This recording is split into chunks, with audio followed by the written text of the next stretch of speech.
When I first invited my nephew Ethan to stay over at my house, I thought it would be a quiet weekend.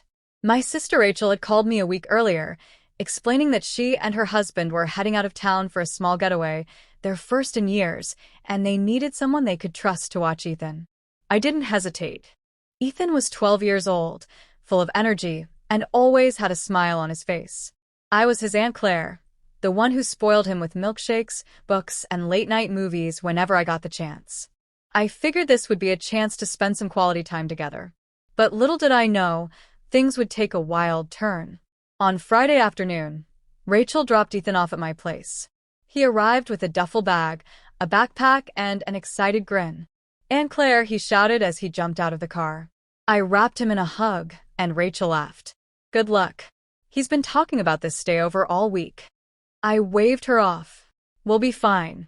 Don't worry. Go enjoy your trip." The first couple of hours were exactly what I expected. We unpacked his things, set up his sleeping bag in the guest room, and ordered pizza. Ethan was talkative, telling me all about school, his favorite video games, and how he was hoping to join the soccer team in the fall. After dinner, we played a board game and watched a family-friendly adventure movie. By 10 o'clock, I was yawning, but Ethan was still buzzing with energy. "Bedtime," I announced, but he begged for just 10 more minutes. I agreed, and eventually he fell asleep. That first night was peaceful. But the next day, everything changed. Ethan woke up earlier than me, which wasn't unusual. What was unusual was the sound of pots clanging and cupboards slamming downstairs. I threw on a robe and hurried down, only to find the kitchen looking like a whirlwind had passed through.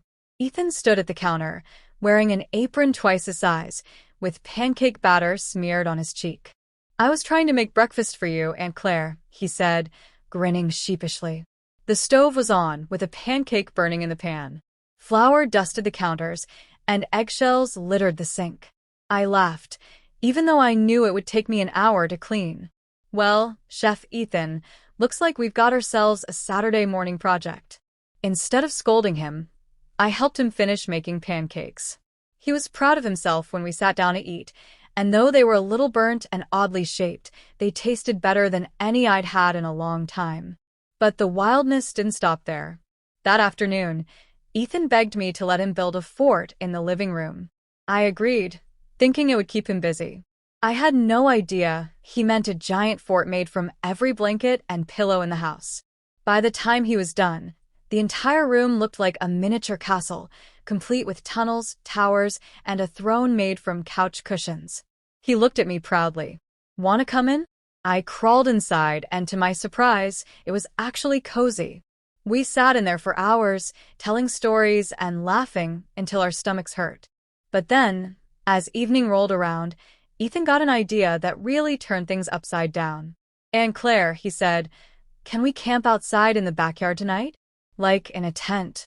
I hesitated. I hadn't been camping in years, and I didn't even own a tent anymore.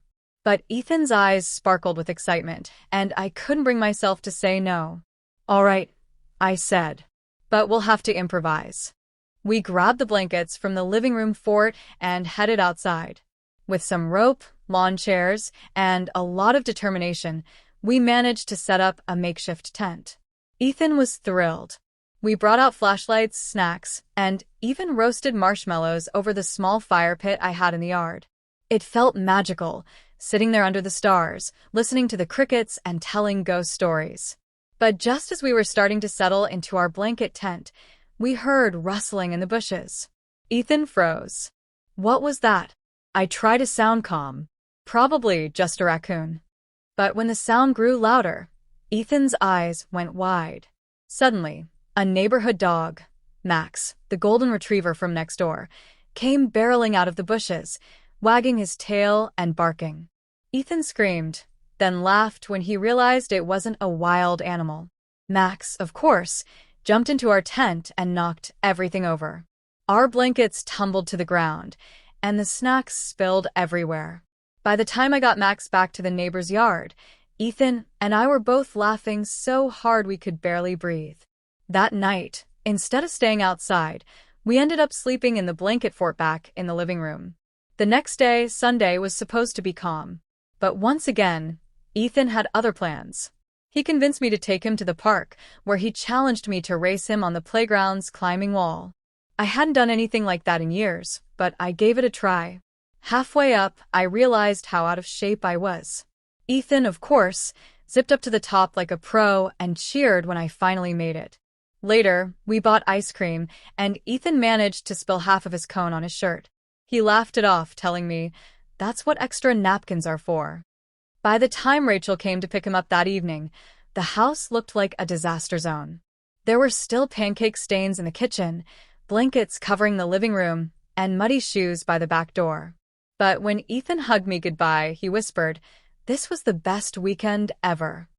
Rachel raised an eyebrow when she saw the mess. "What on earth happened here?" I just laughed. Things took a wild turn.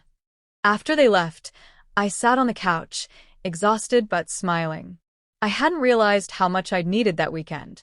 Ethan had reminded me of something important, that life doesn't always have to be neat and orderly. Sometimes the messiest moments are the ones that bring the most joy. And though I was glad to finally rest, I knew one thing for sure. The next time Ethan asked to stay over, I wouldn't hesitate. Because sometimes, wild turns are exactly what we need.